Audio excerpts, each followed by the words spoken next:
Who spends $1,000 on a cup of coffee? Turns out, a lot of people. This is a clip with Mike Koenigs from our full episode where he breaks down his $1,000 cup of coffee funnel. I got to tell you, I found this brilliant. I hope you love it. If you like this and want more like it, check out the full episode. I'll tell you something. It's the best marketing campaign I've ever created. That also is therapeutic. I was doing it anyway. I didn't realize I was doing it, and then we turned it into a marketing campaign. Joe Polish interviewed a guy named Ron Lynch. Oh, I know Ron very well. Okay. Yeah, Ron has been on the show, and he's a good friend. Great. Yeah. So Ron gets kudos for this. Love that. So Ron had been in the infomercial business for a long time. Yeah, that's an understatement. Yeah, long time. And super fascinating guy, larger than life. And so Joe and Ron were having a conversation, and people always go to Ron, well, can I pick your brain? You go, yeah, for $1,000. You go out and take me up for a cup of coffee. It's not about the money, but if I just sit down with you, you're not going to write it down. You're not going to take this thing seriously. I'm going to give you a whole bunch of nuggets, and you're going to do nothing with it.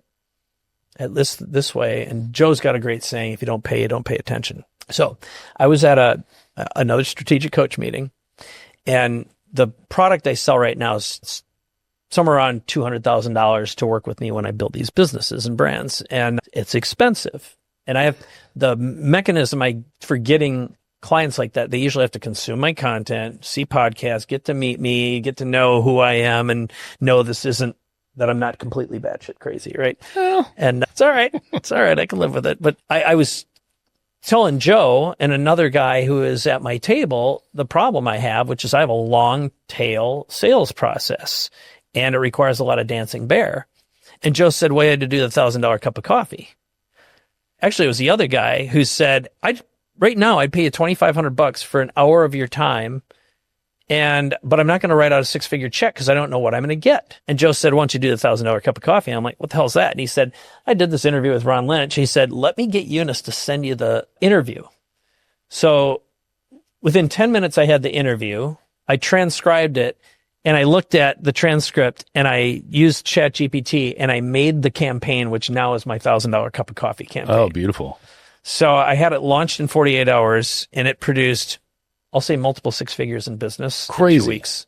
And here's the answer to your question about the salvation. So the $1,000 cup of coffee is a way for someone else to put skin in the game, show up at a meeting with expectations that I'm actually going to give them a transformation. Guaranteed. If I can't do it, I give them their money back right away. But when I come to the meeting, I have built an AI tool that does deep research on the prospect. It learns everything about you, looks at your backstory. It determines your better moving future based upon some of Dan's mindsets.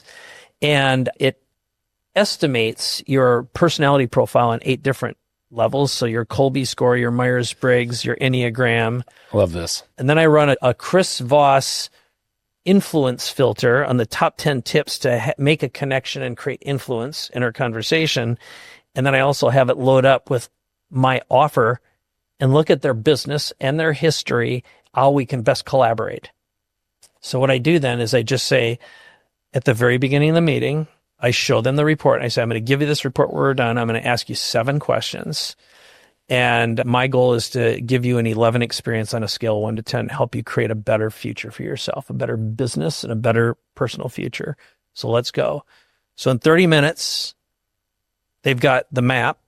And then the second part is, would you like to know how we can do it together? And I walk them through a customer journey. That converts better than anything I've ever done we're talking 1 call to deep rapport and trust. And I think the answer to all of this is if you can show someone a logical progression from where they are, help them see their past with clarity, and give them a better future, and show them a pathway and a map to get there, they will trust you to deliver. Are you, I would assume then, you're prompting them to give you as much data as possible on the front end, fill out a form. 1 form. And now what I do, I simplify it even more. I ask them, you can just read these questions and send me an order file with the audio, and I use voice recognition. What kinds of questions? Because ultimately the purpose of the questions is to allow the robots to dig in and do deep research on them in the background, right? Yes. So I'm going to give you the questions, and I'll pre-frame that by one of my other books is called Punch the Elephant. It's my sales book. Seems dangerous. Yeah. Well, if you're going to walk in, there's going to be you and an elephant in the room. You better knock that bastard out as soon as you walk in the door, or have him knocked out when you walk in the door. And that's the whole thing, is what's the biggest objection that someone's going to have? That's the elephant in the room. Nice. And there's a secondary elephant, which is eels kill deals. So it's not just the elephant, but it's he or she who influences the elephant has twice the force. So it's the silent one. It might be the spouse or the business partner who's not there during the first conversation. You got to knock both of them out. Yeah. So the questions are, and I asked this, I should have asked you this at the very beginning, is, hey, Brad, if at the end of this interview today, you feel like you have an 11 experience on a scale of 1 to 10, what kind of value can I deliver to your audience that they would say that was the best interview you've done so far on the show?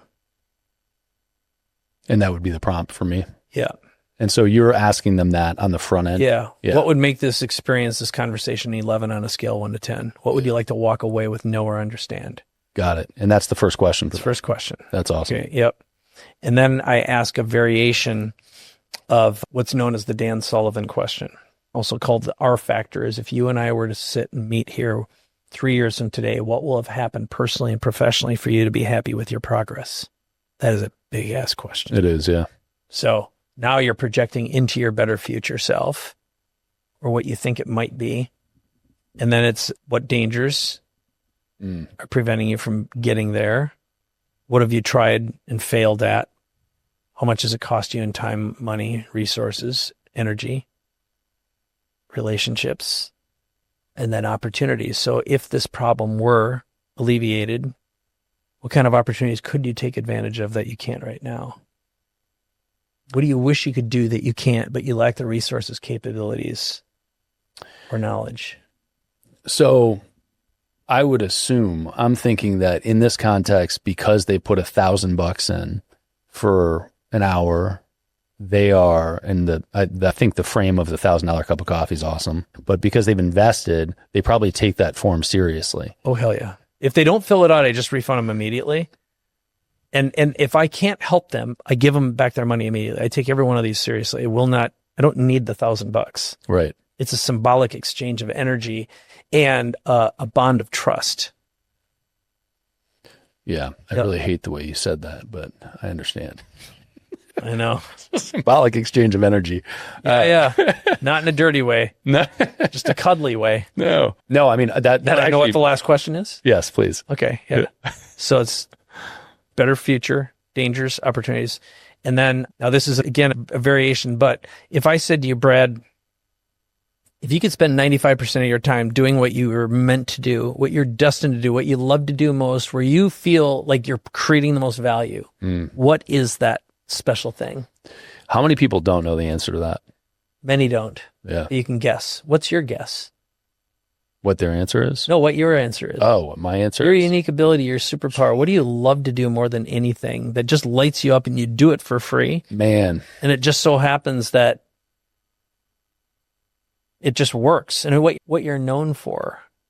People who've known you a long time say Brad is the best in the world at.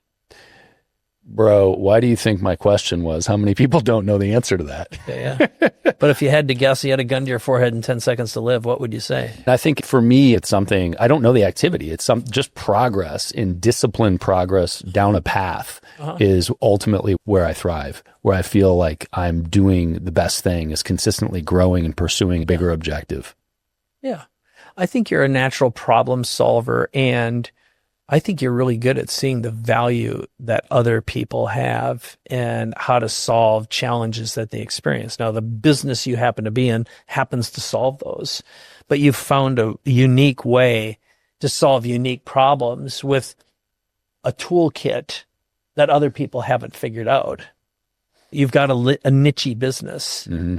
You're really good at spotting niches that are profitable, and you can build moats.